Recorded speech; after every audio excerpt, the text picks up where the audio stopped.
não tem palestrante, é um bate-papo técnico entre colegas. Por isso que a gente faz questão dessa mesa assim. E tem alguns assuntos, essa pauta montada por sugestões dos próprios colegas, dos setores que encaminham.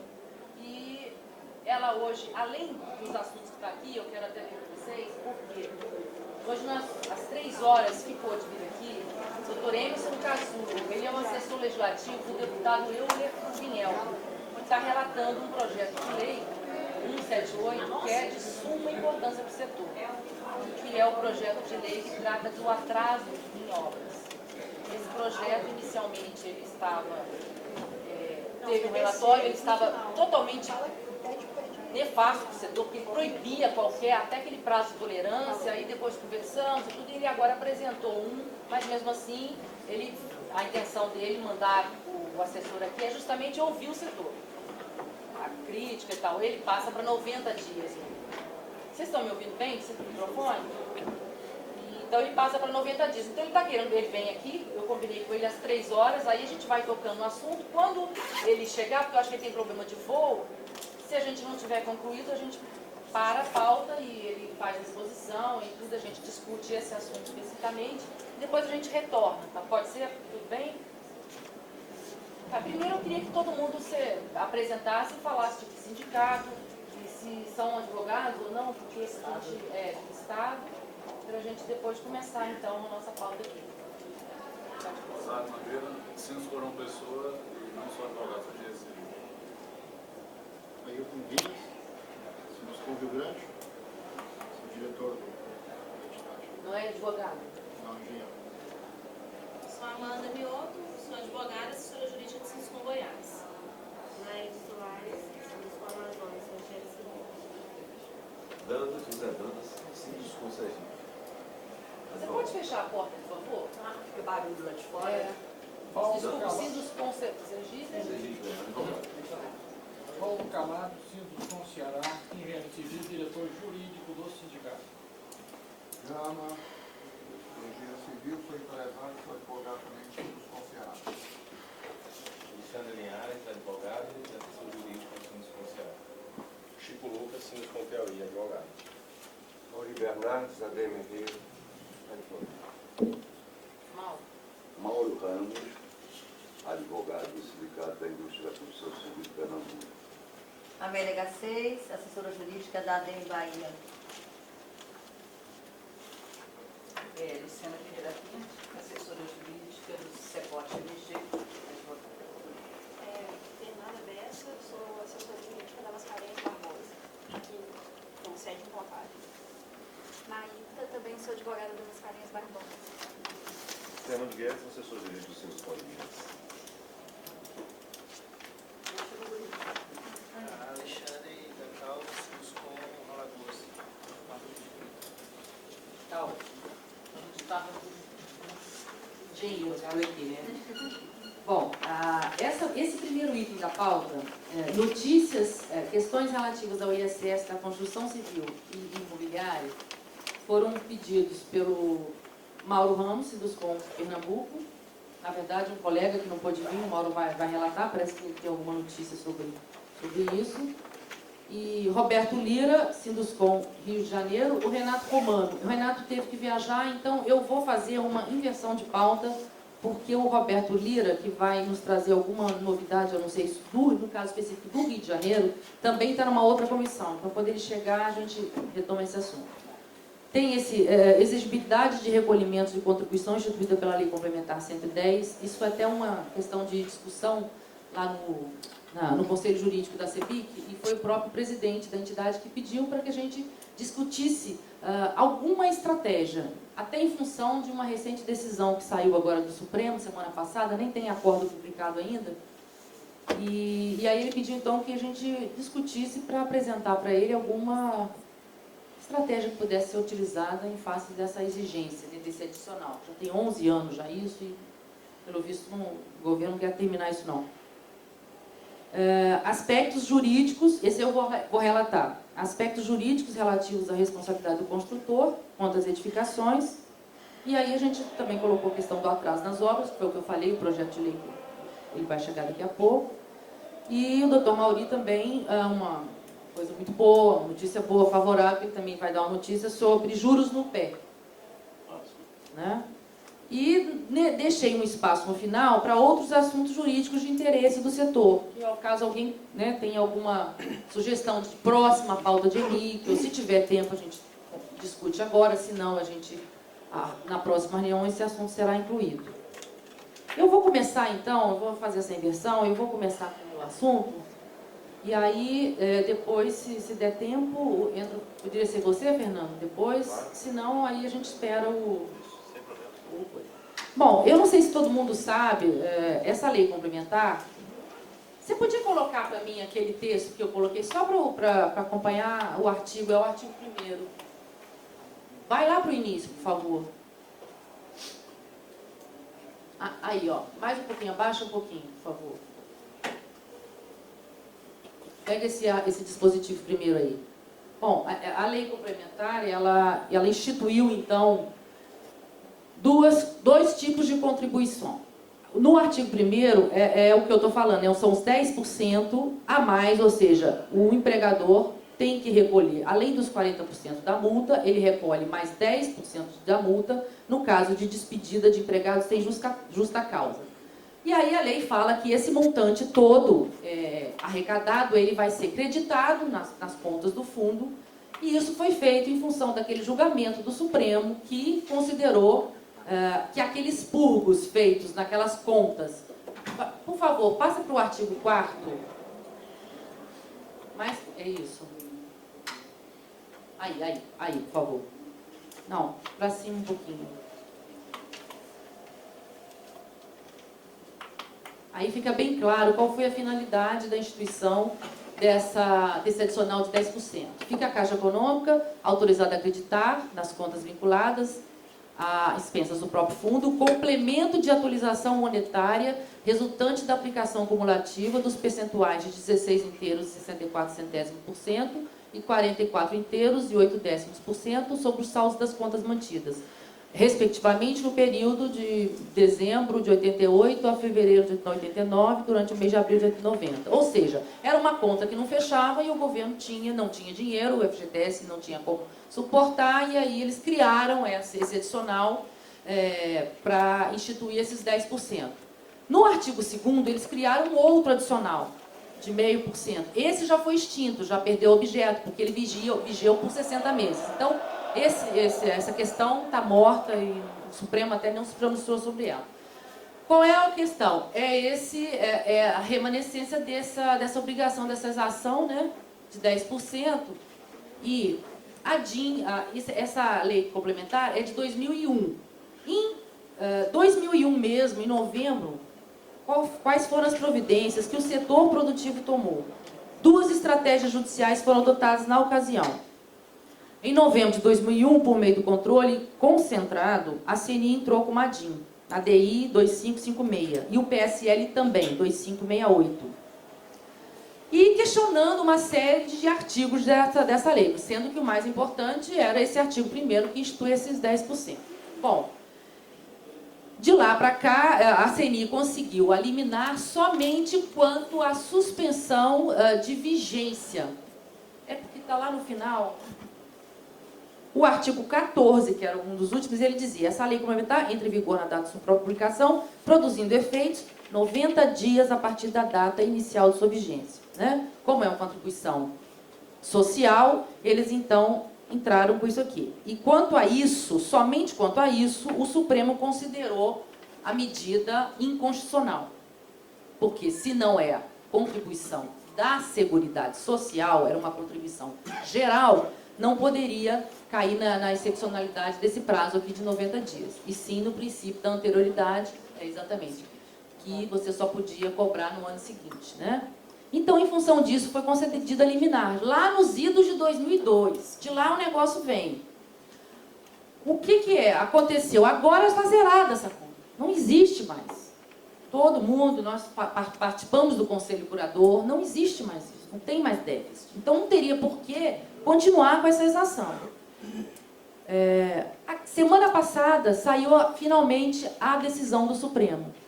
E foi frustrante, porque o Supremo, a CNI, eu tenho a peça aqui, ela é muito bem fundamentada, o partido lá também fala as mesmas coisas, eu acho que nem compensa entrar aqui no mérito, porque o Supremo já decidiu, é constitucional.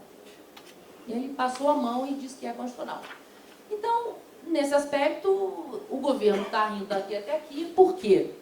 Ele pegou esse dinheiro, é um volume monstruoso de dinheiro, editou uma portaria, que é a 278 da Secretaria do Tesouro, dizendo o seguinte: olha, esse dinheiro eu vou pegar para mim. Em vez de ser acreditado no fundo de garantia, eu vou ficar com ele.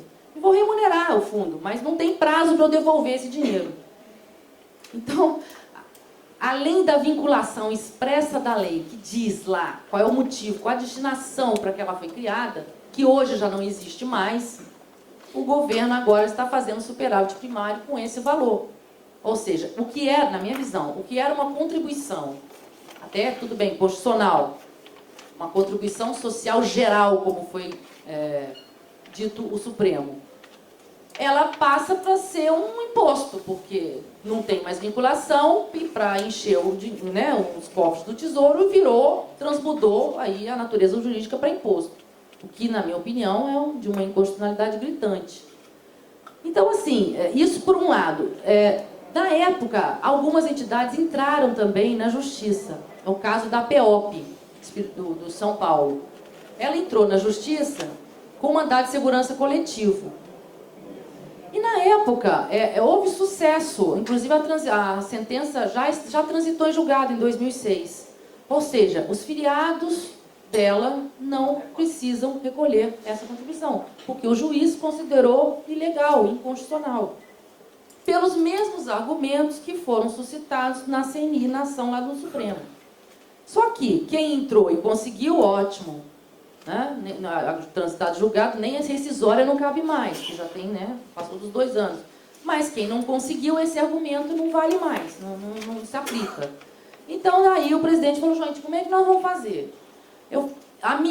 Isso que eu queria discutir com os colegas aqui. Eu falei: olha, presidente, eu acho o seguinte: se a lei, nesse artigo, vincula claramente, quer dizer, aquela história da teoria dos motivos determinantes, né? E se não existe mais um motivo para que ela, né, a não ser que eles mudem a lei, que eu acho que é isso que eles vão fazer, alterar a lei complementar, dar outra destinação, tirar esse vínculo, mas a não ser que eles mudem a lei, na minha opinião, ela é inconstitucional, porque o motivo não subsiste mais. E externei minha preocupação com a prova. Eu falei: como que nós vamos conseguir fazer essa prova de que, na verdade, essa conta está zerada? Aí a assessora jurídica, a assessora técnica lá do Conselho Corredor falou para mim o seguinte, que existe uma possibilidade, porque tem um balanço anual que é feito das contas do fundo, esse balanço é publicado, tudo. Ele sai no final do ano de 2012. Mas eles têm uma prévia, que é feita agora em julho. E ela me disse que se essa conta realmente estiver zerada como está, como ela sabe que está, vai ter que aparecer nesse balanço. E aí sim a gente teria aí uma contraprova forte, quer dizer, o próprio balanço, né, do fundo, para poder ver o que tipo de ação a gente poderia fazer na justiça. Porque senão a ideia do governo é que isso aí permaneça ad eterno. E na minha conclusão aqui, depois eu até, se alguém quiser, eu disponibilizo, está em pendrive, quem quiser, porque eu não vou ficar falando muito, é um parecer grande, mas enfim. O que eu digo? A constitucionalidade só valeria a pena alegar, nem sei se é cabível, quanto a essa questão. Né? Se a conta está zerada, não há mais um motivo que vinculou, então talvez a gente consiga.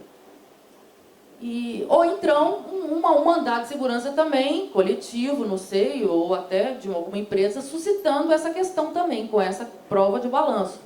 Além disso, eu não vejo outra alternativa jurídica para que a gente pare, né, o setor pare de ter que contribuir com isso. Eu queria ouvir os colegas o que vocês acham, qual a ideia, se tem alguma coisa a acrescentar. A ação da CNI não é nesse mérito, né? Não, porque na época não tinha. Agora, tem uma coisa interessante que é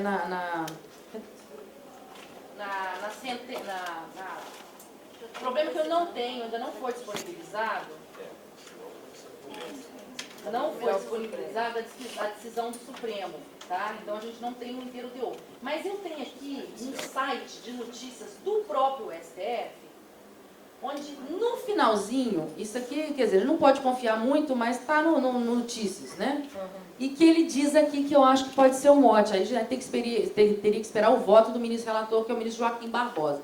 E ele fala assim, portanto, no final, né? Ele ressalvou o exame da inconstitucionalidade superveniente da contribuição pelo suposto atendimento da finalidade do tributo, motivo pelo qual julgou prejudicado. Então, o voto dele aqui, ele já ressalva essa questão. Não era objeto Não da era ação. objeto da ação, e ele ressalvou, né? E é exatamente isso que eu estou falando. Eu acho que no caso é porque a finalidade foi já exauriu-se, né? Mas também não sei, teria um trabalho de convencimento enorme da CNI, houve um desgaste político enorme, a gente não tem legitimidade para entrar com a DIN. Então, assim, não sei se talvez valesse a pena os sindicatos em mandato coletivo, entendeu? Com esse balanço na mão, quer dizer, com uma prova concreta e irrefutável dessa conta, né, zerada, talvez fosse um caminho mais rápido. Se preparasse esse mandato de segurança coletiva e os sindicatos eventualmente entrassem, né? De uma maneira uniforme. Exatamente. O mesmo mandato. Vários sindicatos entrassem com o mesmo mandato. Eu acho válido o argumento, sim. Você acha? Acho. Porque, veja, está bem vinculado. E não é só nesse artigo, não. Tem um outro artigo também que fala... Você pode... Quem tá... Vamos para frente um pouquinho. Eu acho que o artigo 12, eu vou citar também, que eu acho que também demonstra a vinculação. Peraí, vai. Não, isso, aqui, ó. O Tesouro Nacional fica subsidiariamente obrigado à liquidação de valores a que se refere o artigo 4º. Não, para cima. Nos prazos e nas condições estabelecidas, até o montante da diferença por viatura ocorrida entre o valor arrecadado. Então, também dá essa equação, né, de quando zerar, ele para de ficar subsidiariamente responsável. Então, eu acho que ali também no parágrafo único, ó, o disposto no artigo 9 não se aplica em qualquer hipótese, em como decorrência da efetivação do crédito de complemento de atualização monetária, ou seja, efetivou o crédito. Eu não sei, eu acho que tem muita vinculação aí que dá para fazer. Eu acho válido até porque, se não me engano, ali, nessa DIN da CNI, né, só me engano, isso aí eu não tenho certeza, não, que fala sobre, que um dos questionamentos seria da natureza dessa contribuição. Sim, fala. E o STF confirmou que é contribuição social. Confirmou. Né, e a contribuição social é vinculada. Exatamente. Houve a perda da vinculação a partir do momento em que houve o exaurimento do objeto, né? Acabou, pagou a conta. Pela ótica da CNI, era assim, a Constituição fala, a CNI coloca, são 3 espécies de contribuição. Contribuição social da Seguridade Social, aquela por interesse das categorias econômicas e aquela de intervenção. São essas 3. O que o Supremo, por essas notícias aqui, que a gente também não pode confiar, mas enfim, o que ele diz? Não, são 4. Tem a geral, tem uma categoria que é contribuições sociais gerais, onde entra salário e educação, onde entra aquelas outras contribuições que não são enquadráveis nesses 3. E nessa categoria ela é constitucional. Aí derrubou por terra. Quase tudo. Ou seja, exatamente, porque um dos argumentos da CNI era dizer o seguinte: não se pode criar contribuição social residual. Tem que ser só nessas 3 categorias que a Constituição já delimitou. E o Supremo disse, não, tem o salário de educação, tem a do Senac, aquelas outras, a Sebrae, tem algumas outras que estão aqui. Isso quer dizer o quê? O governo, então, pode instituir qualquer outra dentro desse caráter. Entendeu? Só que você tem razão. Quando ele fala que é contribuição, como é que o Tesouro, com essa portaria, e pega esse dinheiro, não devolve, e não tem mais isso, fica uma coisa, né? Que eu acho que a gente poderia... O motivo da criação da contribuição já... Eu acho que tem boas chances numa discussão dessas. Correndo o risco Agora, de ser qual precipitado. O que a gente pode... Uma DIN, outra DIN, uma das DIN de diversos mandados de segurança. Diversos mandados de segurança. Eu também acho. Acho que tem mais chance, sabia? também acho. Porque aí você cria. Os dois não daria, não? Também. Quer dizer, qual que é qual seria o prejuízo? Se a CNI que tivesse competência para isso, mas não tem. Não tem. Isso que é o problema. Então, Assim, mas eu quero dizer o seguinte. Uma discussão dessa de novo. Pois é, não sei, é um desgaste político seria grande, bom pra mas eles, assim, porque atinge a todos, não atinge só o nosso o que eu acho é que talvez a gente pudesse, então, sugerir O assunto as não é duas, só do as setor, duas. não. O assunto não é só do setor da construção. Não, Atinge a não, todos. qualquer Então, interessa empregador. ser isso, É o interessa. setor produtivo, de Mas, forma geral. Ô, Luciano, uma ADIM, ela pode, na verdade, gerar a reação do governo. Pode. O mandato de segurança vai demorar. Não, e tem uma outra coisa. Uma ADIM, o mandato de segurança ele ainda comporta você fazendo um mandato coletivo e fazendo depósito, né? Depois você ia perder. Ou não estão mais pagando essa contribuição. Não estão mais. Não, está cobrando. Não, está cobrando. Aí você faz o depósito em juízo para não se correr o risco um de vir à frente, declarar constitucional e todo mundo tem que É uma E aí opção, já né, vai da empresa todos depositar em advogados. juízo ou não. Não, sim. Eu não. acho infernal. Eu tive experiências de mandato de segurança depositando em juízo. Olha, É um eu inferno. já Melhor se acusasse, melhor pagar. ou pagar ou Eu depositar, mas peço depois lá para que pague e depois compensem. Isso, peçam a instituição. gente deposita mesmo, né? Porque depois Só que você tem só preço. leva o dinheiro. Mas aí eu acho que tem a Fica- questão de fica estratégia, critério. aí eu acho que a gente também não... Mas aí é cada Teria que sindicato dar um tem a- norte, mas também eu acho que isso aí depende de cada um, né? De cada estratégia adotada. Eu já estou estudando isso, já estou preparando uma peça de Minas. Já. Mas como mandato de segurança, nessa linha. Na verdade, ainda não definimos se vai ser mandato de segurança coletivo ou se vão apresentar para as empresas a possibilidade de fazer Sim, mas com individualmente. base em quê? Nesse argumento que estão falando. Sendo contribuição, né, perdeu a Mas vinculação. como que você vai provar que perdeu a vinculação? Esse que é o grande gargalo. É isso que eu estou falando. Eu acho que a Pode só ter primeira questão notícia, tem que né? esperar a publicação do acordo. Eu tenho uma carta... Não sei, será? Hã? Eu acho que Esperar o seria acordo? bom. Mas como é que você vai fazer se você não sabe nem quais foram os Não, falando do fundamentos? acordo. Né? Eu acho Falando que do a acordo. publicação do acordo que a gente não tem aqui. Não tem, acha que... E ele já dá uma sinalização... Como ele dá essa sinalização pela notícia, é bom ver qual foi o caminho. Porque talvez ele até ajude no voto a Mas o nos dar problema um é a norte. prova. O problema é a prova. Agora, a Você prova... derrubar o principal argumento é Não, mas você não isso. disse que já tem essa portaria de onde saiu? 278. Esse dinheiro mudou Não, pra- a de uma portaria, a portaria, ela muda, ela diz, ó, eu vou pegar, mas vou devolver com remuneração para vocês. E o argumento do governo Vai é o devolver seguinte, pra quem? ele falou assim, a lei manda...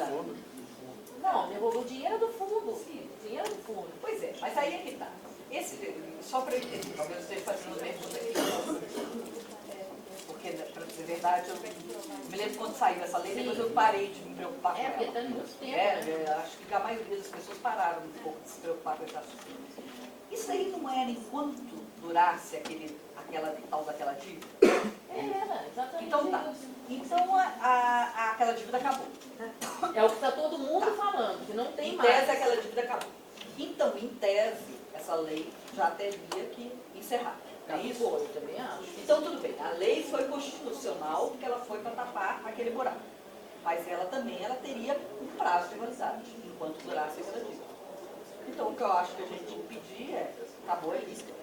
Acabou a dívida. Temos que provar que acabou a dívida. O problema maior é esse, é provar que acabou a dívida. Porque o governo é evidente. Ele detém lá o fundo e um economista lá da disse que não acabou a dívida. já me disse que como o conselho curador, o assento, a presidência lá é do Ministério do Trabalho, não sei o quê, que esse balanço vai ser mascarado, não vai estar assim, pá. Mas que qualquer especialista contábil poderia identificar isso. É matéria de prova, já não cabe mandar segurança. Vai fazer um juiz entender. Aí no caso da óbvio que eles vão botar zerado. Não. Isso vai estar... Não tem mandado de segurança. Já derrubou o nosso mandado de segurança no nascedouro dele. Mas existe uma carta da própria Caixa Econômica. Eu sei, eu tenho cópia dessa carta aqui, mas é uma carta de uma pessoa, ela não representa a instituição. O juiz, eu tenho certeza que falar, não, tudo bem, até pode ser o pensamento desse setor da Caixa, mas não é uma coisa oficial, uma posição oficial, que o juiz, eu tenho certeza, ele não se sentiria... Mas eu acho que o que a gente poderia fazer, o nosso representante do Conselho Curador de Fundo de Garantia, fazer uma correspondência pedindo oficialmente a resposta a essa pergunta. Qual ponto Porque está caindo? eu acho que você não vai conseguir o apoio da CNI para uma nova... Eu acho difícil Porque mesmo. eles estão trabalhando no campo legislativo, né? Porque existe o projeto de lei 378, né? E também acaba extingue com essa arrecadação superior. Mas isso foi antes do Supremo considerar constitucional. Agora, parece que a conversa lá no governo é o seguinte, não vou mais, porque até o Supremo, até semana passada, eles tinham feito, estaria sendo feito um acordo para que essa contribuição vingasse até 2014. Em janeiro de 2014, o governo se consentiria em terminar com ela. Mas isso foi antes, agora é muito dinheiro, são bilhões e bilhões desses 10%. O Tesouro já pegou. E o Tesouro alega o seguinte, gente, eu sei que o dinheiro é do fundo, tá? A lei está clara, e a lei fala, deverá ser creditada quando o fundo... Só pegou empréstimo. Não, ele falou o seguinte, que a lei não disse que o crédito tem que ser imediato. Olha, cretinice. Então empréstimo. Esses argumentos eles virão, não tem jeito. Mas enfim, eu acho que a gente pode também sugerir isso, tentar... Porque é a maior dificuldade que a gente vai Sobre ter. remuneração. O fundo emprestou para o governo sobre remuneração. O dinheiro ele continua sendo... Maria Luísa, mas se a gente, por exemplo, aguardar a publicação desse acordo... Não, isso eu acho que... Não, aguarda a publicação do acordo, igual a Maria está falando aqui, pede um parecer de um tributarista renomado, e isso aí embasaria o mandato de segurança, se fosse o caso, de todo mundo. Se a gente conseguir que o balanço nos mostre claramente que a conta está zerada. Esse balanço, ela me falou o seguinte, que ele sai, é um balanço prévio, né, de junho, final de junho, e ele é publicado em agosto. Então, ela teria condições em agosto, enquanto da publicação, aí tem que ter um especialista, porque vai estar lá, conta tal, diferido, não sei o que, gente, aquelas coisas que eles fazem pra gente... Nós temos assento no Conselho Curador? Hã? Nós temos assento? Temos assento. Temos assento, sim. Não formalmente, tá? A gente tem assento naquele grupo técnico que assessora e tal. O assento formal é da CNI. Mas quem vai às reuniões é a Câmara, é a Henriqueta, que também preocupada com esse assunto, pediu aqui. Porque, além disso tudo, tem um problema também que você está tirando da habitação, porque esse fundo é para o setor da construção, é para a habitação. Então, se o governo fica tirando, não sobra dinheiro para financiamento, entendeu? Então, além dessa questão legal, inclusive dessa obrigatoriedade, por conta dos empregadores, ainda tem essa questão também habitacional, que para o setor é péssimo, né? Quanto mais sair dinheiro do fundo, pior, né? Mas então tá, alguém tem outra sugestão? Eu vou fazer esse relato. No processo? Esse é bom. Da DIN. Que está publicado lá agora.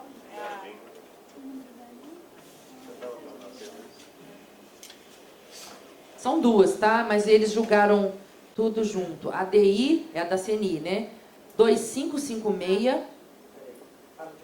A DI 2556. E do PSL é a ADI 2568. E o outro é PSL. De quando? Qual é o ano? 2001. 256. O outro é PSL. PSL 2586. Elas foram protocoladas em novembro de 2001. Aí conseguiram, a liminar saiu em 2002. De 2002, semana passada, no dia 13 de junho, parece-me, que foi julgado constitucional essas duas contribuições. Só que como a segunda do artigo 2 o prazo já tinha caducado, então o STF só se pronunciou sobre a primeira. E o que para ele é inconstitucional foi a questão do prazo, porque ele disse, não, realmente a regra é 90º para contribuições da Seguridade Social. Como não é uma contribuição, ela é geral, então ela tem que seguir a regra do princípio da anterioridade. E aí ficou. Alguém tem mais alguma coisa para falar? Eu vou fazer, então, essa sugestão de encaminhamento. Acho que, no fundo, eu queria até que, se alguma entidade resolver, viu, Fernando? Se vocês fizerem, passa para uma cópia para a gente, para dar notícia, que eu acho que, nesse ponto, a Luciana tem razão. A gente devia fazer a coisa assim, para falar a mesma linguagem, né? E E aí eu vou esperar também esse balanço para ver. Agora, essa questão de parecer, sabe, ela é boa, mas também é muito complicado. A parte financeira. Olha, aquele parecer sobre o ISS do Aires Barreto foi assim, um parto para sair, porque é um parecer, ele até não acha que ele cobrou muito caro, mas o setor inteiro, não, aí fica, não, mas foi uma coisa difícil demais. E eu vou te falar, então, pelo menos em Goiás, eu disponibilizei, né, fiz a publicidade, foi de procura. Eu também. Não o quê? Mesma coisa. Procura. E ó, no fundo falou aquilo que a gente já vinha falando há muito tempo. Exatamente, não tem alguma coisa, algum fato. Não, foi só o nome, gente. É só por causa do nome, porque ele é respeitado no STF, foi só o nome. Pois é, o CD ficou lá na minha gaveta ativado. O quê? Esse parecer? É exclusão de materiais sobre empreitada, entendeu? Então, assim, eu também... A gente pode até sugerir como uma das opções, mas acho que também não vai ser muito viável, não. O mais viável, talvez, seja a gente mesmo tentar conseguir uma prova concreta dessa conta zerada e entrar com mandato. Seria bom demais. Não, e tem a parte legislativa também, que a gente não pode esquecer, que são 2 projetos que estão lá, a CNI está lutando bravamente para extinção. Um está na Câmara e outro está... Aí eu acredito muito mais. Sim, mas sabe quanto tempo que esses processos estão lá e não anda? Porque o governo não tem interesse que ande. Ainda mais agora. Agora que eles não vão querer que andar. Tem muito tempo, mas são 2 projetos de lei que estão lá pedindo extinção, que também é um campo, a gente pode também... aí eles falam pedem até uma mobilização. Eu vou também sugerir isso para o presidente da CEBIC, para que a CEBIC conseguisse encampar uma mobilização do setor mesmo, né? Encher de todo mundo na CNI, de correspondência e tal. Pode ser que as pessoas... Eu posso dar uma informação, né? Dia 30 de maio a CNI esteve no Congresso. Tá? Então, esse projeto de lei tem o apoio de todos os líderes de partidos. Quem tirou de votação foi o presidente Marco Maia. E aí a posição de vários líderes de partido é de que se houver uma pressão realmente da sociedade ao presidente Marco Maia, ele coloca em votação mesmo a contragosto da presidência. Como já tem feito em vários... Pois eu acho que eles se sentem mais confortáveis só com pressão mesmo, senão... Exatamente. E ele falou que a documentação da Caixa Econômica informando que o saldo estava zerado a partir de fevereiro de 2012 é um argumento bastante forte, porque ele foi criado justamente para poder pagar aquelas ações das pessoas que estavam ganhando o plano verão, plano... E essa correspondência da Caixa, ela diz o seguinte, não, que é importante e tal, mas que a conta vai ser zerada em agosto ou julho, delimita no final esse prazo, que já está aí, né? Então, eu acredito que seria muito mais sério esse trabalho, essa pressão, que é em cima de uma só pessoa, que é o Marco Maia. Porque os líderes do partido já fecharam a questão de que botando em votação passa sem problema. E você viu, não sei se você estava ontem nessa PRT, os 12 deputados que estavam lá falaram a mesma coisa, né? Se encher, não sei o que, o negócio é pressão. Aí eles se sentem fortalecidos para encarar, senão não vai. Porque os deputados ontem terminaram a fala deles pedindo que a pressão, etc. tal, é que consegue, que deu como exemplo, que eles não receberam nenhuma pressão para obstar um projeto de lei que está para ser votado recentemente, para retirar, e está tendo um lobby forte, que é os honorários de advogados nas causas trabalhistas. Isso ele deu uma ferroada muito grande para os advogados para presença, que, aliás, são advogados de empresa que não ganham nunca. Então, nós nunca ganhamos honorários trabalhistas, né? Pelo contrário. Mas aqui ele deu ferroada na gente, querendo dizer, vocês estão querendo fazer lobby contrário ao meu projeto, mas vocês não querem fazer lobby contrário a você. Mas a gente não ganha nunca ali, né? Então, eu explicar isso que eu não lembro. Mas aquilo ali foi uma babaquice dele de todo tamanho. Mas, enfim, o nosso o setor empresarial, infelizmente, é um dos mal organizados. Porque os trabalhadores são extremamente bem organizados. Então, eles fazem pressão. Aquele projeto que você viu, quem estava ontem naquele painel viu, é resultado de pressão de sindicatos, de trabalhadores, centrais sindicais, etc. Aquela babaquinha, o dia social, etc. Né? Agora, o segmento empresarial, isso aí, cadê? Pressionar para poder se organizar e acabar com uma coisa que é um imposto criado através de uma norma, que é uma contribuição, e isso daí fica desse jeito e vai Virou passando. imposto mesmo. Virou imposto. Né? E assim, igual isso, nós temos N outras normas que vão ficando e vão ficando.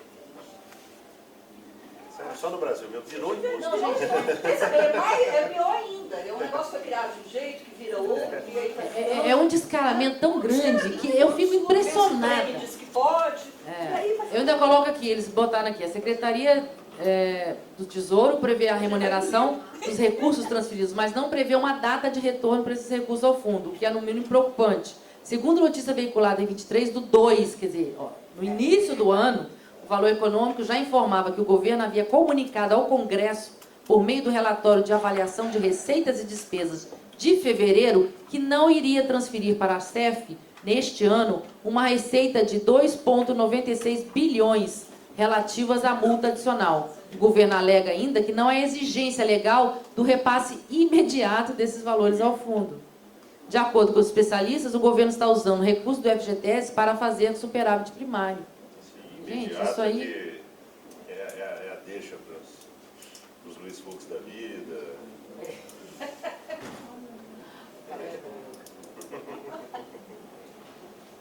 Bom, então pode ser encaminhado dessa forma, né? Com essas duas sugestões, três, na verdade, ou um parecer, que podem ser tomadas em conjunto, né? Há uma tentativa de política lá dentro da CNI, para que a CNI tome essa providência, desde que haja uma prova, né? E também o estudo dos mandados de segurança por meio das entidades e tudo. Em termos práticos, a gente só tem... O mais importante é saber se essa conta foi zerada, não é isso? Exatamente, é a maior dificuldade. Sem isso, não tem como alegar. Na visão do engenheiro, aí vocês advogados têm uma visão mais ampla, sem essa conta estando zerada, a gente tem um bom direito a nosso favor, não é isso? Sim, com certeza, porque a lei cai. Se a conta está zerada e se não está, quanto falta para ela ser zerada? Porque a gente pelo menos tem um número a ser atingido. Pois é, mas é o que eu estou falando. Eu acho que não é uma informação, ainda mais agora com essa lei aí nova que saiu, que tem que dar publicidade, tem não sei o quê. Eu não acho que eles vão disponibilizar isso, não. Mas não é número. É número, mas imagina o conselho curador, eu não sei, eu acho que eles não vão, não vai ser fácil conseguir isso, não. É fácil você mascarar. Mas vamos insistir, se eles disserem que não está zerado, mas quanto falta para zerar? São números. No final das contas, são números. Mais complexos que isso, são números. Assim, o que eu não entendo muito nisso é porque tem milhares de ações da justiça ainda para serem julgadas disso. Mas esse dinheiro já... Pois é, mas tem... Não, mas já há esse provisionamento, nessa carta aí, ela fala, além desse provisionamento que já está lá, que as ações já estão findando, são poucas, esse dinheiro já está provisionado. Além desse dinheiro, parece que vai ter um superávit, né? Já passou. Então, mesmo que todas as ações... Todas as ações sejam julgadas procedentes... Já está provisionado esse dinheiro. Agora, isso que você falou, eu queria até discutir mais, porque essa abrangência, por exemplo, no mandado de segurança, no ADIM, realmente, se a lei é vinculada, você tem que ficar distrito, né, a essa falta de vinculação, a lei caducou e tal. Agora, no mandado de segurança, eu acho que a gente poderia alegar isso, mas em tese, o que o Tesouro fez? Empréstimo. Não, gente, esse dinheiro é seu. Então, assim, essa alegação de que se transformou em imposto, enquanto tiver vigiando essa portaria aí, fica meio caduca, né? Então, para mim, o que eles fizeram, eles têm essa desculpa, na realidade, eles fizeram. Agora, eu acho que sem a prova de que a conta está zerada, a gente não tem como entrar com uma segurança. Isso aí, infelizmente. Não tem como fazer prova prévia. Ok. Luiz, já podemos? Tá, é porque ela foi providenciar a cadeira, eu pedi para ela, tá? Maria Luísa, e se ingressasse com uma ação declaratória para que o juiz determinasse, oficiando, esse seria um dos pedidos, que o Banco Central informasse? Com a Secretaria de Tesouro. Com a Secretaria de Tesouro. Isso não é possível. Não precisa de... o quê? Produção de prova. Exatamente. Não, eu não nada suas contas. Não, mas eu não vejo nenhum pedido, é só para um pedido assim. Expondo. Zerou ou não zerou? É lógico que dentro de uma... Não, mas eles não vão, é o que eu estou falando, eles não vão dizer isso mesmo. Que a única informação... Não, hoje é a única saída. Mas você, por exemplo, aí nesse caso não seria melhor um mandado de segurança? Não para esse tipo, não. Não para esse tipo de instrução, de prova, mas assim... Mas cadê o direito de certo? Se a gente está dizendo... O balanço. Pois é, o balanço. Só se a gente vê o balanço. Porque uma ação ordinária, além de demorar demais, não sei o quê, nossa senhora, isso aí, ó, se arrastaria, sei lá, e o mandado de segurança nesse ponto é muito mais célere. Então, de qualquer forma, eu acho que pelo menos até agosto. Aguarda, né? Eu não vejo outra opção, porque se você não tiver isso, você não pode fazer nada. Minha sugestão seria o seguinte, como estratégia, a protocolar um requerimento do Conselho Curador pedindo a informação. Vai demorar? Vai demorar, mas o protocolo é urgente, entendeu? E aí o que acontece? Passou 6 meses, entra o mandado de segurança para o juiz estabelecer prazo para estabelecer a informação. Uma boa. Mandado de segurança acelerador. Não, mas tem um detalhe, né? Por exemplo, eu acho que seria mais prudente a gente aguardar até a publicação desse balanço, a gente verifica. Se ficar claro, porque se a gente protocola esse pedido de esclarecimento, pode ser que eles mascarem o balanço antes deles publicarem. Olha, é assim, é muito difícil você mascarar 2 bilhões. Assim. É muito difícil. Então, assim, o que acontece? Você protocola o quanto antes, porque já está correndo prazo de 6 meses para você poder entrar com mandado de segurança e estabelecer mais 120. Né? Então, assim, nós estamos falando que vamos perder aqui quase 8 meses para conseguir ter acesso à informação. E quando sair essa informação, aí sim, cada Sinduscom pode pegar essa informação e daqui, ó, aqui é a prova prévia. O saldo está zerado.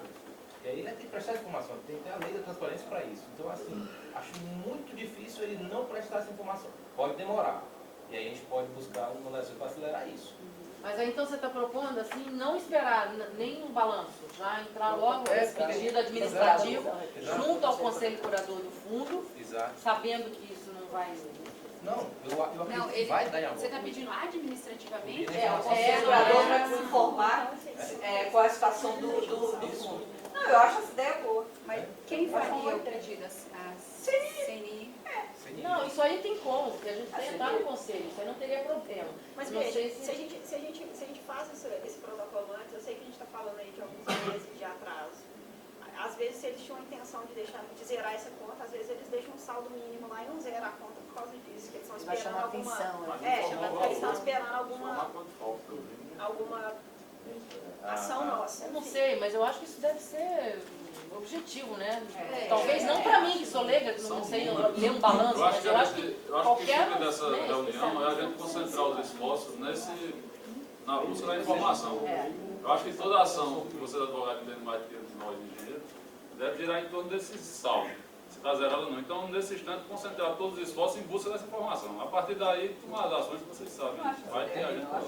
Tem um TCU para buscar essa informação. Eu também acho. E é número, não vamos esquecer que isso é número. Número, né? Por mais complexo que seja, tem alguém na informação. E se não zerou, quanto falta para zerar? Aí a gente vai ter uma ideia de quando eles vão parar. E quando o Supremo julgou favorável a eles, imagine se ele tivesse julgado desfavorável. Ele tem que devolver tudo que foi pago. Então o Supremo foi até prudente, dizendo, não, isso é constitucional. Para zerar essa conta aí foi bom. Agora, se a conta já zerou... Não. Pelo que eu entendi aqui, ressalvou que se ela zerar... Pode ser uma inconstitucionalidade superveniente. Exatamente. Isso continuar cobrando. Não, então. Todo momento zerou. Como você mostrou, o governo foi claro quando ele criou a lei. Ele criou para zerar essa conta. Se ela já zerou, o governo não era para espontaneamente já dizer, ó, encerrou aquela cobrança. Ou então vai encerrar quando? Quanto que falta para encerrar? Se ele está pegando emprestado da FGTS, é uma questão lá deles mesmo. A gente está pagando de todo jeito, então o que ele faz com dinheiro acaba não sendo. Pois é. $1 milhão? $1 milhão? Acho que essa ideia é muito... Então tá, concluindo, quais são as... Deixa eu escrever que depois eu consigo Segurador. Requerimento administrativo. Tá? Segurador. Solicitando. Do FGTS para... E aí aguardar então?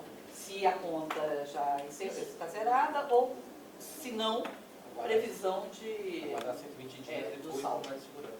Se caso mais uma... Se foi zerado e se não foi, quanto falta para zerar? Falta para ser prazo na pergunta, foi ser prazo na resposta.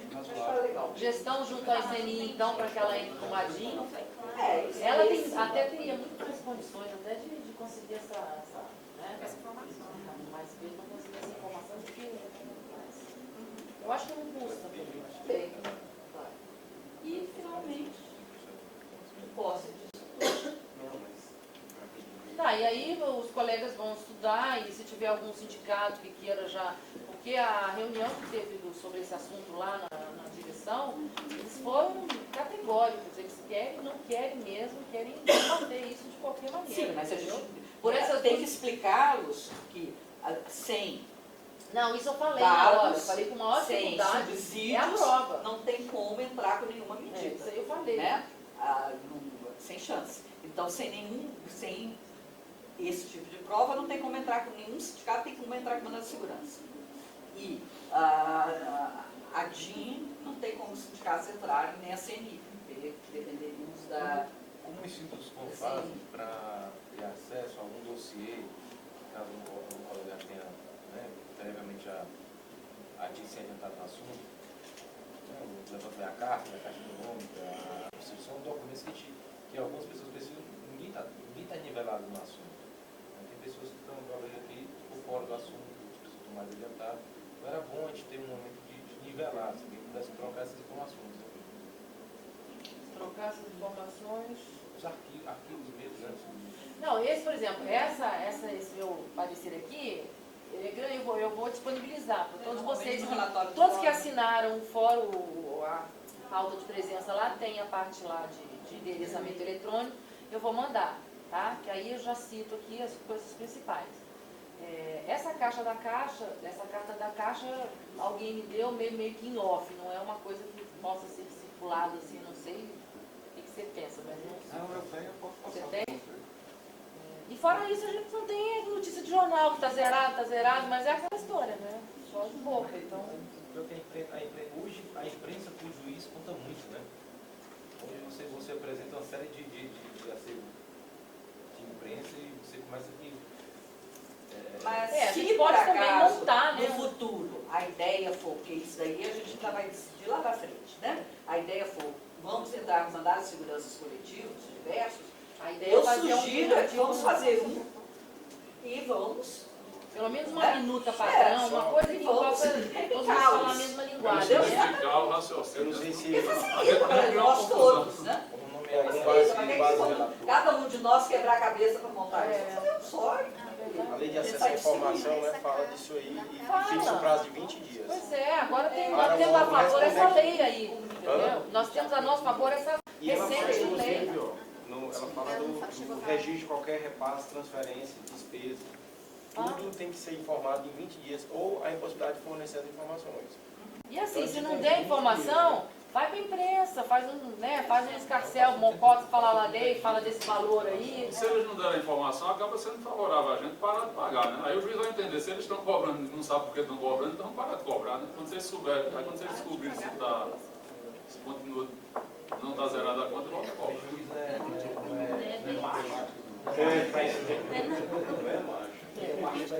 Parar de pagar hoje, dependendo da área que você atua, é um problema sério. Bom, então tá, eu já... de CND... Eu já coloquei aqui, depois eu faço... E esse relatório também, com todas essas conclusões, a gente também vai encaminhar para todo mundo que participou aqui, tá? Isso é feito mais lá para frente. Isso sim. Nós não vamos fazer sozinha, não. Nós vamos fazer um grupo. A gente vai fazer um grupo e aí depois se distribui. Bom, então vamos passar para o segundo item. São 3 e 5, eles não chegaram e saíram de novo. Fernando, vamos passar a bola para você e aí depois eles falam, né? Será que não? Chama alguma coisa? Ele vê se eles estão aqui fora. Porque senão vai embora. Pois é. Estão aí fora.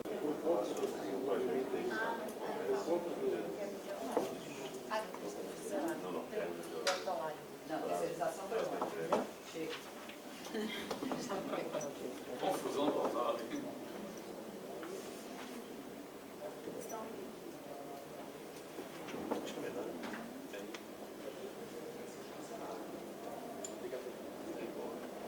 Mas aí isso...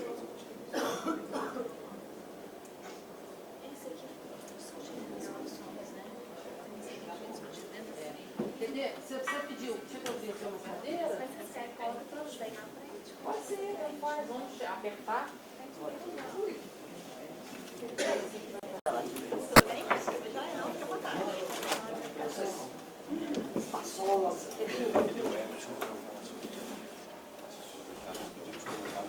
Não, claro, eu pedi para proposição uma cadeira.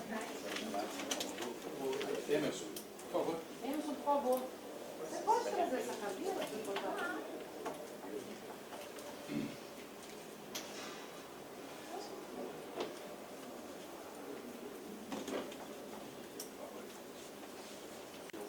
Fico aqui com a Luísa.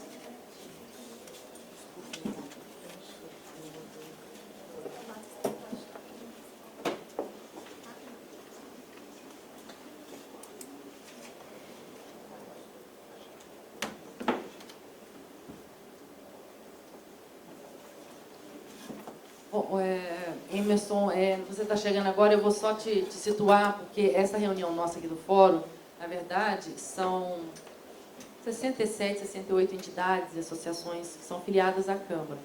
E aqui representa, vamos dizer, quase todos mandam seus assessores jurídicos e a gente, então, aproveita o ENIC para discutir os assuntos jurídicos que perpassam, às vezes, nas bases, nos sindicatos e associações, né? Então, mas é uma reunião, assim, na verdade, de trabalho, ele não tem muito o formato dos outros painéis, que é palestrante. Não, aqui você vê que é uma mesa de trabalho, são advogados que trocam ideias das coisas que estão mais preocupando, assuntos mais relevantes no setor.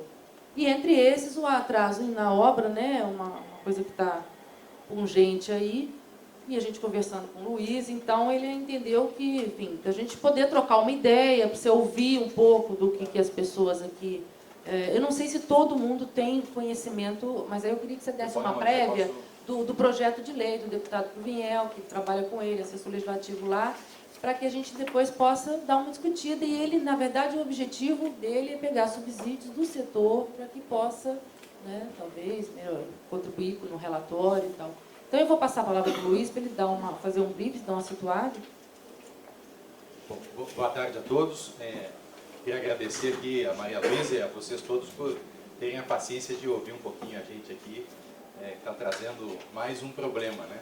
Eu sou conhecido nas comissões aí por ser o mercador das más notícias, né? Então eu vou trazer aqui mais uma notícia, má notícia, Emerson, aí no jargão nosso aqui, tá? Essa parte você não precisa ouvir não, tá? O Emerson é o assessor legislativo do deputado Euler Cruvinel, foi incumbido aqui pelo deputado, dada a impossibilidade de participação do deputado no ENIC e na nossa reunião mais específica que vai discutir o assunto. O deputado, como muitos devem saber, esse é o período final das convenções partidárias. E ele está envolvido muito nisso e não poderia se afastar da sua base eleitoral, dado esse momento político importante, né? Então, designou o Emerson para que o Emerson viesse conhecer. A princípio seria para acompanhar essa discussão e a gente aqui trazer essa discussão para vocês e tentar levar alguma contribuição para o deputado na construção do relatório dessa proposição, que agora, logo em seguida, eu vou falar do que se trata de uma maneira um pouco mais detalhada, né? A nossa perspectiva era que vocês discutissem isso aqui, mas que isso não acontecesse da forma como está sendo, de maneira concomitante, quer dizer, nós levaríamos ao deputado o resultado disso. Na verdade, a gente teve que fazer uma adequação aqui na agenda. Nós tivemos antes uma reunião prévia com vários presidentes de entidades, no horário do almoço aí, que discutiu um pouco mais profundamente, com um enfoque um pouco diferente, a matéria com o Emerson. E aí a gente está trazendo agora para uma questão, um aprofundamento mais técnico de vocês. A gente definiu alguns encaminhamentos que a gente vai trazer para vocês no momento oportuno. E eu vou falar agora aqui sobre o que se trata a proposição, na verdade, né? É um projeto de lei. Esse projeto de lei é de autoria do deputado Eli Correia Filho, que é do lado de São Paulo. E esse projeto, ele visa alterar a Lei 4591 a fim de disciplinar o prazo de entrega de imóveis ofertados no mercado de consumo. Então, para vocês saberem, Essa é uma das proposições que dispõe sobre a matéria no Congresso. Nós temos outras duas nesse momento tramitando. Uma que já tem um estágio um pouco mais avançado, já está na Comissão de Constituição e Justiça. Essa que está na Comissão de Desenvolvimento Urbano, né? Essa proposição ela foi distribuída à Comissão de Desenvolvimento Urbano e à Comissão de Constituição e Justiça, onde ela vai ter lá uma tramitação conclusiva por essas comissões, ou seja, ela não está previsto que ela passe pelo plenário, ou seja, ela pode ter uma evolução rápida, dependendo dos textos que venham a ser apresentados e das costuras que a gente venha a fazer política e tecnicamente para evolução disso ou não, né? Então, o nosso objetivo aqui é trazer esse assunto para vocês. O Dr. Abelardo, que está aqui pelo Secor de São Paulo, vai nos ajudar nessa construção aqui, em trazer essas informações para vocês também, inclusive do que se apresentou no projeto e de qual que é uma alternativa que a gente já buscou num primeiro momento como solução para ser encaminhada ao deputado Cruvinel. Então essa era a nossa tratativa nesse momento, né? Nós fizemos, para vocês terem uma ideia da dificuldade de tratar esse assunto, nós fizemos já 2 reuniões, uma reunião em Fortaleza e outra reunião em Salvador, para discutir a matéria na ADEME em Fortaleza, que contou com o Sinduscom, e na ADEME em Salvador, que contou com as presenças de Sinduscom e ADEME, das entidades e dos seus representantes, e também em Fortaleza, que representado lá só pelo Sinduscom, porque em Fortaleza nós não temos ADEME, então tudo se concentra numa única entidade, essa discussão. A gente tem avaliações diferentes em relação aos encaminhamentos que devem ser dados à matéria. Essas entidades, a gente tem pelas empresas e pelas entidades realidades diferentes, dadas essas diferenças, às vezes até regionais, e dos problemas, né, que as empresas têm sofrido em cada região, em cada município até, você tem diferenças de problemas que acabam ocasionando muitas vezes esses atrasos, né? Então, nosso objetivo aqui é fazer essa construção e tentar colher aqui de vocês contribuições para que a gente consiga ter um aperfeiçoamento dessa proposta que a gente preliminarmente vai apresentar para vocês e o posterior encaminhamento formal ao deputado Cruvinel como sugestão mesmo setorial, né, para incorporação e evolução da sua tramitação no Congresso, né. Eu pediria que o Abelardo, se pudesse fazer aí, Abelardo, uma fala dos propósitos do projeto e depois da nossa sugestão. Eu acho que seria um encaminhamento interessante aí. E na medida que vá surgindo alguma questão, acho que era bom aí a gente já fazendo uma discussão preliminar aí, né? Pode ser? Tá bem. Ok. É para nivelar, porque eu acho que tem muita gente que não tem conhecimento desse projeto, né? Então tem que... Boa tarde a todos. Eu vou procurar, de uma forma bastante sucinta, falar rapidamente sobre o propósito e a própria estrutura do projeto de lei apresentado pelo deputado relator Euler, e em seguida, como esse assunto já vem sendo debatido lá em São Paulo por nós, já há, assim, em princípio, uma sugestão de emendas modificativas desse projeto. Eu vou passar para vocês também, para colocar aqui numa discussão preliminar, e se estivermos todos concordes com isso, nós vamos aprofundando esse debate, de sorte, de hoje até dia 12, procurarmos, numa reunião que haverá em Brasília, na CEBIT, no dia 12, sacramentar aquilo que poderia ser considerado como uma proposta do setor para encaminhamento ao deputado no auxílio da construção desse texto legal. Então, eu acho que vou fazer as duas apresentações, depois a gente abre uma discussão de algo que não tenha ficado claro ou de alguma contribuição que os senhores queiram acrescentar. A primeira coisa que o projeto de lei trata é de regulamentar o atraso de obra, gerar consequências por esse atraso, além daquelas que já existem hoje, e falar do prazo de tolerância, que é aquele prazo de 180 dias que comumente as empresas utilizam para estender o prazo de obra. Então, o projeto de lei do deputado, ele tem a preocupação de alterar um artigo da Lei 4.591 com a inclusão do artigo 48A, onde ele trata da admissão de um prazo máximo de 90 dias, além daquela data estabelecida em contrato. O primeiro parágrafo estabelece que haverá uma multa de 1% do valor pago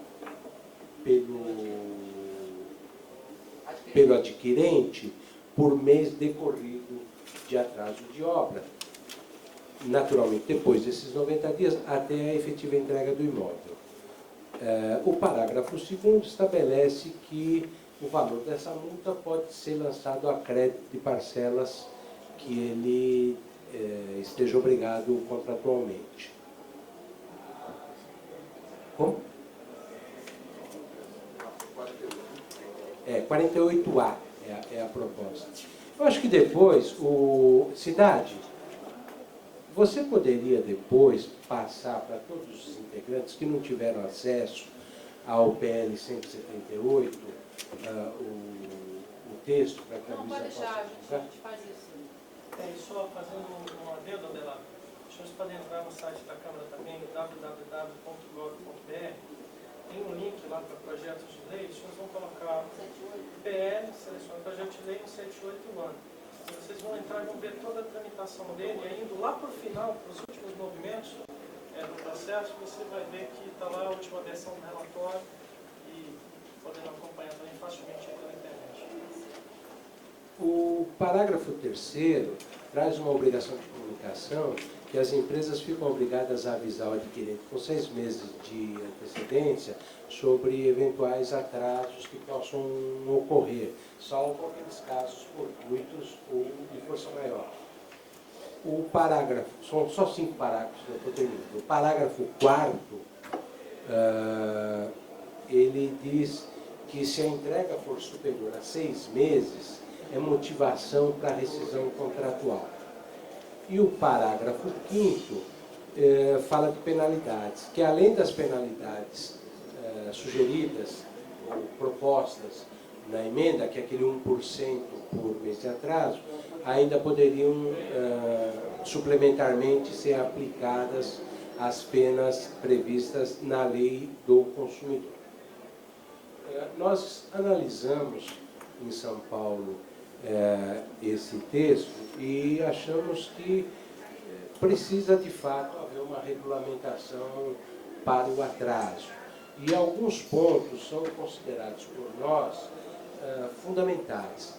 Esse prazo de tolerância, que não está estabelecido em lei, mas é um uso e costume de décadas, pelas particularidades que o nosso setor enfrenta, pelos casuísmos que estamos expostos, pelas inúmeras ocorrências e intercorrências durante a fase de obra, nós entendemos que precisa ser mantido e que a redução, tal como proposta pelo deputado, dos 180 dias que se pratica hoje para os 90, não é saudável para o setor. Isso é nocivo e poderá trazer prejuízo. Então, uma das coisas que nos preocupamos é de aculturar um pouco mais o deputado, no sentido de que ele se convença da conveniência e da necessidade da manutenção dos 180 dias. Então,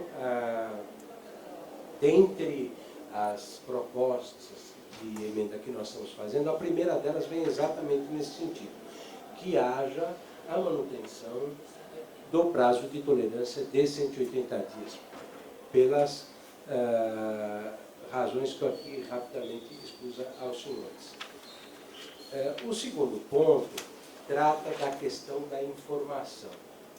de fato, muitas vezes nós estamos pecando por falta de melhor informação aos clientes.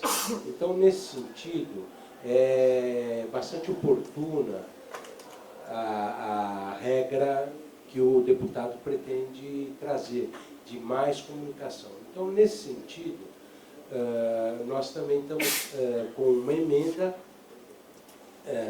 estabelecendo que os contratos tenham mais clareza e mais transparência nas informações para com o cliente no que se refere ao prazo de entrega e ao próprio prazo de tolerância. O cliente precisa ter muita noção de que o prazo de entrega da obra, o prazo previsto, é aquele que está estabelecido no contrato, mas que ele estará sujeito a um prazo de tolerância que vai ser usado ou não em função das ocorrências da obra. Isso precisa ficar muito claro no contrato e durante a obra também talvez seja necessária a adoção de algumas práticas que muitas empresas vêm fazendo, com edições periódicas de informativos e, enfim, estabelecer um canal de comunicação para que o nosso consumidor tenha uma noção mais precisa do andamento da obra e não seja surpreendido na última hora com a notícia do atraso. No que se refere à imposição da multa, achamos também que, decorrido o prazo contratualmente estabelecido para a entrega da obra, decorrido o prazo de tolerância e persistindo o atraso, que é razoável a imposição de uma multa por atraso. O deputado tinha proposto 1% do valor pago aplicado mensalmente. E nós entendemos que isso é um pouco oneroso e desproporcional àquilo que foi recebido. Em geral, o adquirente não paga mais que 20% durante a fase de obra.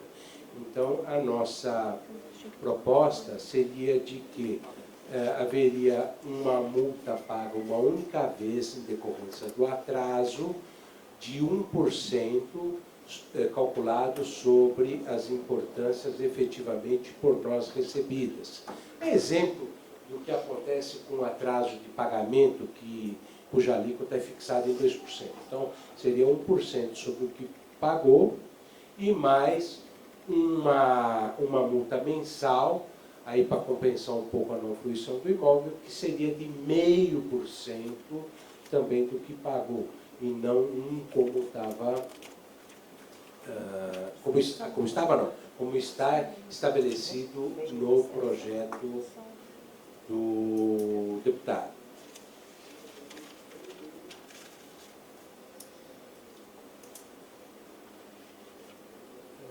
Por fim,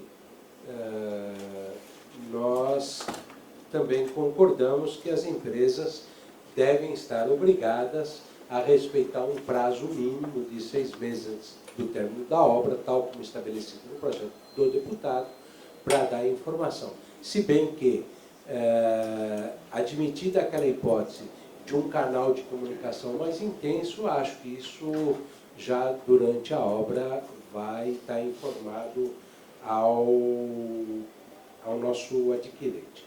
Por fim, eu diria que a nossa proposta contém ainda a retirada de 2 parágrafos do texto sugerido pelo deputado. O primeiro deles é que, caso o atraso seja superior a 6 meses, que o comprador tem direito à rescisão contratual. Nos parece desnecessário, porque esse assunto já está regrado na lei consumirista e no Código Civil em decorrência do atraso. E, por fim, também estamos propondo a remoção do parágrafo 5º, que amplia o rol de sanções com aquelas, além do 1% e do meio, né, que está na nossa proposta, dessa multa pecuniária, amplia o rol das multas com aquelas previstas no Código do Consumidor, por entendermos que nós estamos dentro de um outro regime legal, que é o da Lei 4.591, da Lei de Incorporação, que também tem lá as suas sanções pelos descumprimentos. Então, não haveria sentido em trazer para este assunto de entrega de obra aquelas penalidades da Lei do Consumidor. Bastaria a penalidade pecuniária. Resumidamente, essas são o projeto de lei apresentado, que está relatado pelo deputado Euler, e as propostas de emendas que nós pretendemos encaminhar à comissão para que sejam, se possível, incorporadas ao texto. Eu vou abrir aqui para vocês, para eventuais dúvidas, ou se alguém que já tenha conhecimento do assunto quiser fazer alguma contribuição, para que a gente já possa incorporar isso ao texto, que, como eu disse, vai estar em debate permanente de agora até o dia 12, onde a gente pretende sacramentá-lo para aí oficialmente fazer a entrega ao deputado. Eu acho que é isso, fica aberto aí.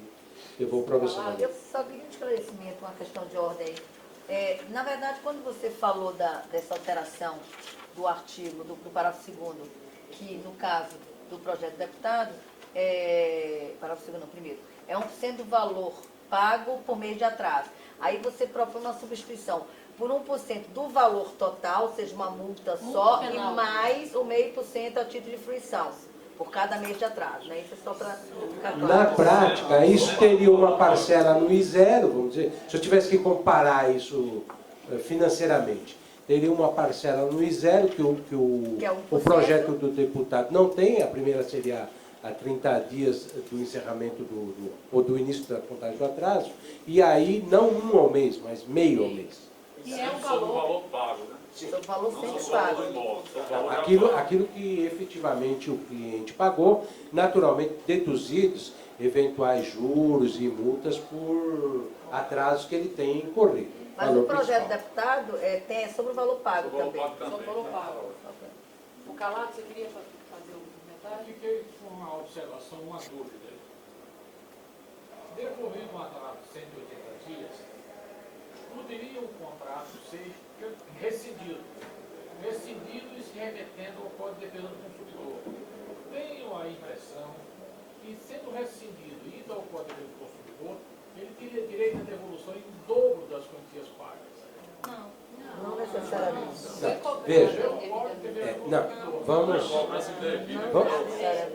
Vamos por partes.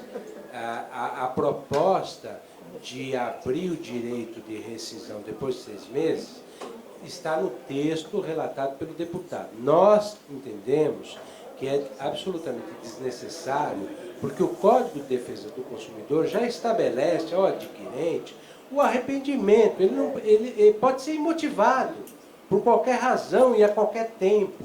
O judiciário é que tem, agora já não tão vacilante, vocês acompanham isso muito bem, mas ele tem se posicionado no sentido de mandar devolver tudo que pagou, deduzidas naturalmente aquelas despesas a que ele deu causa, pela desistência imotivada. Então, o que poderia mudar aqui, e penso eu, à vista ou aos olhos do judiciário, é que a desistência não seria imotivada, mas teria por origem um atraso de obra. Então, isso já está regulamentado, não haveria necessidade, a nosso ver, de um novo dispositivo. Um atraso de obra significa um descumprimento de alguma cláusula contratual, que daria direito também pelo Código de Defesa da mesma forma. Então, eu também entendo que é meio que chover um molhado nesse sentido.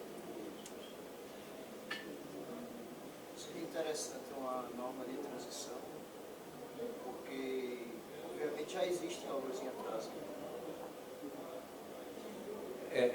Veja, tal como apresentada, a lei entraria em vigor a partir da sua publicação. Para os empreendimentos lançados a partir lançados. Ok, eu acho que é razoável ter uma linha de corte. Podemos incorporar isso Ressalvando os empreendimentos. a nossa proposta. É porque aí tem o artigo 59 da Constituição e o artigo 8º que fala daquele prazo razoável para a entrada em vigor da norma, não é isso? Então, esse ajuste já está sendo observado. E o que, apenas fazendo um adendo aqui, o Dr. Abelardo está colocando, a nossa posição, eu também sou colega dos senhores do OAB, mas atuo na função de assessoramento legislativo. Nós temos alguns pontos, a visão do Ministério Público, a visão do consumidor e alguns mecanismos legais que até não têm sido utilizados, como aquela velha história de um conselho, né, de uma comissão de representantes que tem previsão legal, mas que até hoje não foi utilizada na prática. Né? Então, existem algumas questões. Alô? Existem algumas questões base. A primeira é aquela do direito à informação do artigo 30 e do vício de oferta lá do artigo 36, certo? Então você tem o quê? O consumidor, e eu saí de dentro de uma promotoria de justiça, eu já trabalhei na Promotoria de Defesa do Consumidor do Distrito Federal, certo? Quem é da região deve conhecer o Dr. Leonardo Bessa e outros promotores da área. Mas eu não fiquei com esse ranço, eu já estou dentro do poder público, eu estou dentro da iniciativa privada, a minha visão é um pouco mais sistêmica, né? A gente sabe das vicissitudes desse processo. Mas, como nós estamos dentro do Poder Legislativo, numa comissão técnica, e isso vai sair para a Comissão de Defesa do Consumidor, se não houverem contrapartidas para a manutenção do prazo de 180 dias, contrapartidas para o consumidor, eu posso dizer aos senhores que, pela experiência de convivência diária nas comissões, esse prazo vai ser eliminado. E os senhores estão tendo a oportunidade de, na construção dessas contrapartidas legais, legalizar algo que era costume jurídico. Esses 180 dias é um costume jurídico. Os senhores estão tendo a oportunidade de trazer esse costume para a lei. Mas a contrapartida teria que olhar, em primeiro lugar, para a boa-fé objetiva, teria que olhar lá para o princípio da vinculação da oferta, teria que olhar lá para a informação e teria que olhar para a própria publicidade. Por que eu falo isso? Tentando ser um pouco mais específico. O primeiro problema é que o consumidor reclama de não ter conhecimento do que se passa dentro da obra. Alguns construtores, eu creio que é uma minoria deles, têm um receio muito grande do consumidor dentro da obra, ainda que seja algo previamente agendado, previamente contratado, porque receia que certas coisas que são normais ao dia a dia de uma obra, aos olhos do consumidor, podem fazer ele ser o maior absurdo do mundo. E por conta disso, até talvez essa comissão de representantes nunca tenha sido efetivada de uma maneira prática pela maioria do setor, certo? Só que há uma necessidade de que isso aconteça, em primeiro lugar, a previsibilidade de uma cláusula contratual que determine, e nós estamos buscando a construção no sentido de que seja obrigatória a criação, a empresa ficaria obrigada a comunicar mensalmente aos consumidores adquirentes de unidades imobiliárias informações e relatórios de acompanhamento e execução do empreendimento com datas pré-agendadas de visitação, além da criação dessa comissão de representantes que já é prevista em lei. Seria uma forma de uma possível construção para tentar adequar essa situação. Para quê? Para que o consumidor se sinta partícipe desse processo. E com isso os senhores tentem mitigar o dissabor daquela comunicação próxima à data de entrega. Próxima pode ser tanto na véspera, pode ser tanto 30 dias para o consumidor. Tudo aquilo que se aproxima do fatídico dia de pagar a diferença, seja por financiamento ou por recurso próprio, é um prazo exíguo. Tudo que aconteça de alteração nisso, na proximidade dessa data, vai ser visto para o consumidor como um aborrecimento muito grande. Aquele consumidor que já negociou o imóvel onde estava, vai usar o dinheiro para complementar o valor do recurso financiado, e aí ele está casando, precisa se mudar, etc. Certo? Lá em Brasília nós temos Águas Claras, é um dos maiores canteiros de obras do Brasil. E a gente sabe que tem empreendimentos lá que estão há 6 meses concluídos e o consumidor não consegue entrar por uma série de fatores. Especificamente nesse caso, a primeira coisa que tentou se construir foi a previsão legal de que a lei estabeleça a obrigatoriedade de comunicação mensal ao consumidor adquirente quanto ao cronograma de execução. Ou seja, o cronograma está acontecendo dentro do que é o devido ou está havendo problemas?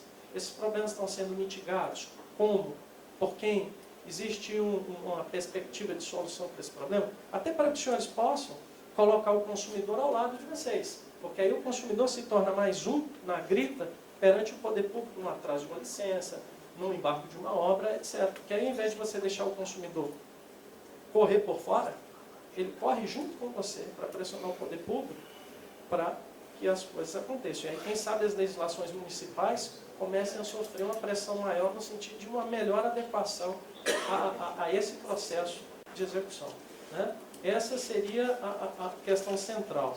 Depois se suscitou a conceituação de força maior caso fortuito, que a lei já prevê tanto no Código Civil quanto em outros dispositivos, mas especialmente no Código Civil. E se cogitou a criação de uma regra nacional, um selo nacional de boas práticas em relação contratual consumerista, ou seja, que houvesse a adoção de boas práticas em cima de alguma normativa específica do setor, que os senhores formulariam, seria uma normativa mais para o próprio setor, no sentido de premiar aquelas empresas que adotam essas boas práticas e o próprio mercado puniria aquelas que estariam fora desse processo de certificação. E é lógico que, a partir disso, o legislativo também pode buscar mecanismos de compensações tributárias, fiscais, etc., para aquelas empresas que adotarem esse tipo de certificação.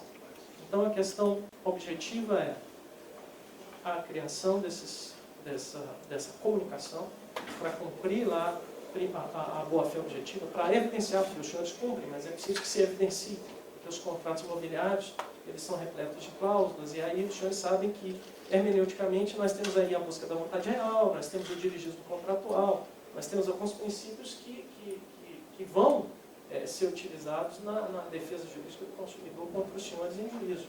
Então, como mitigar isso e tentar cumprir essa principiológica do Código de uma maneira pontual dentro desse projeto jurídico? E um outro problema é que a questão das licenças nós não temos como tratar aqui, porque a competência é municipal, então não tem que extrapolar a competência municipal. Então, o que se busca, e o doutor Belardo colocou de uma maneira muito objetiva e pontual, é uma solução jurídica para esse problema. Ou seja, o legislativo está disposto até a manter o prazo de 180 dias, mas o legislativo precisa que os senhores deem uma contrapartida que seja vista pelo Conselho da Magistratura, que não aprovou aquele pacto de vocês e que, pelo que me pareceu, o Conselho Jurídico foi de que as consultoras continuassem adotando aquelas práticas, mesmo não tendo sido aprovado. Isso já é um sinal positivo para o próprio Conselho, na verdade, e um sinal positivo também para aqueles parlamentares palanqueiros que estão lá dentro do Congresso Nacional, infelizmente existe, eu prefiro acreditar que é um número pequeno, mas que está disposto a posar de vedete ao lado do consumidor, mas que depois da discussão encerrada, o consumidor será abandonado. E tem aqueles bons parlamentares que, se enxergarem que há um equilíbrio na relação contratual, então vão defender essa tese. Agora, se isto for apresentado sem essa contrapartida, a tendência, no caso do deputado que eu represento, seria 90 dias. E agora, por conta desses vislumbres que eu estou relatando aos senhores, ele está até disposto a manter os 180 dias. Mas que o direito à informação seja melhor trabalhado e que mecanismos legais, como a comissão de representantes, seja uma prática comum e diária, corriqueira, e que esse ajuste de multas seja bem definido, de modo a que o trânsito desse projeto, porque veja, esse é um projeto que, por força de regimento, ele tem o seu caráter terminativo. Ele morreria nas comissões, mas ele pode ser puxado para a plenária. Ele está agora na Comissão de Desenvolvimento Urbano, depois ele vai cair aonde? Na Comissão de Defesa do Consumidor. Os ânimos lá são muito exaltados, né? Jacobinos e girondinos. Né? Então, os senhores estão tendo a oportunidade aqui de fazer uma discussão prévia e de chegar dentro da Comissão de Defesa do Consumidor com uma imagem de boa-fé objetiva. Certo? Uma imagem de alguém que vem fazer parte da solução e não do problema. Eu não vou tomar mais o tempo de vocês, a ideia central é essa. O trabalho está colocado. Senhores, eu peço aos senhores que atuem com a maior brevidade possível, porque nós temos um prazo regimental de 45 sessões para entregar esse relatório, e esse prazo já está extrapolado. Qual é o risco? se houver uma demora, é que esse projeto seja puxado para a relatoria de outro parlamentar, que seja o jacobino, o girondino, e efetivamente o problema possa tomar proporções ainda maiores. O doutor falou sobre o problema das prefeituras, né, dos municípios. Só que pelo menos no Piauí o grande problema são os cartórios, né? A gente consegue até o ABITS, mas não consegue averbar a confissão. Por conta disso a gente não consegue ter o financiamento. Então, eu acho que nesse ponto aí tinha como ajustar, não? Já que existem as condições de habitabilidade do imóvel, no entanto a gente não consegue entregá-lo formalmente. Como é que a gente vai conseguir adequar isso aí? Entenda, nós temos esse primeiro embate jurídico para solucionar de uma maneira propositiva. O nosso papel enquanto legislador é adotar uma posição proativa e ao invés de esperar a coisa lá, nós estamos vindo aqui com os senhores para dialogar com os senhores, até para que depois o legislativo não seja acusado de não buscar o entendimento, de não conhecer a realidade do setor. Mas abre-se, a partir dessa iniciativa, e isso eu gostaria de pontuar para os senhores, abre-se um canal de comunicação entre o Poder Legislativo, através não só do deputado que eu represento, mas da própria Comissão de Desenvolvimento Urbano e, quiçá, da Comissão de Defesa do Consumidor, onde eu também atuo, para que possa haver um diálogo para novas proposições. Porque os senhores também não passam a estar mais presentes, eu não estou dizendo que os senhores são omissos, pelo contrário, mas que os senhores possam estar mais presentes dentro do Poder Legislativo, um canal de comunicação que seja permanente, que se pode trabalhar reuniões deliberativas periódicas, etc. As construções são as mais variadas possíveis, para que outras questões sejam enfrentadas, como a questão dos cartórios, para que os senhores possam, por exemplo, como foi sugerido, levar a conhecimento da Controladoria Geral da União, por exemplo, o excesso de discricionariedade dos agentes fiscalizatórios no Rio Grande do Sul, que é um problema que tem tirado o sono de muita gente. Parece que em Alagoas também a situação está assim, e alguns construtores têm até movido, pelo que eu pude mapear, ações contra a pessoa física destes fiscais, na verdade, por um excesso de discricionariedade que está gerando prejuízo ao consumidor final e, com certeza, um prejuízo econômico considerável para o cronograma do consumidor, né? Então, o objetivo primeiro, o foco nosso é o projeto de lei 178 de 2011. A partir disso, outros caminhos se abrem para a discussão das matérias relativas aos contratos de consumo dentro do segmento imobiliário e, com isso, talvez, assim, devagar e sem pausa, a gente possa ter pautas tentativas e, aos poucos, vá tratando de todas as questões do setor. Abelardo, você falou que dia 12, então nós teremos essa reunião lá em Brasília para consolidar essas...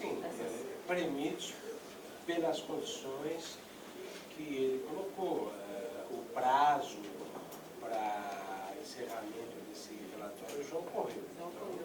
Não, eu estou falando isso porque então eu vou pedir aos colegas que na segunda-feira eu já vou estar encaminhando esse material primeiro, de uma forma mais detalhada, o relatório completo, e já com essas, chamando a atenção a esses pontos, né, principais, mas vou pedir também para que no máximo até sexta-feira eu tenha essas contribuições, porque vocês vão ter tempo mais de se inteirar da matéria, de ler e tudo, e me passar isso. Para que a gente possa sistematizar. Exatamente. Aí eu passo para você, a gente faz uma reunião, entendeu?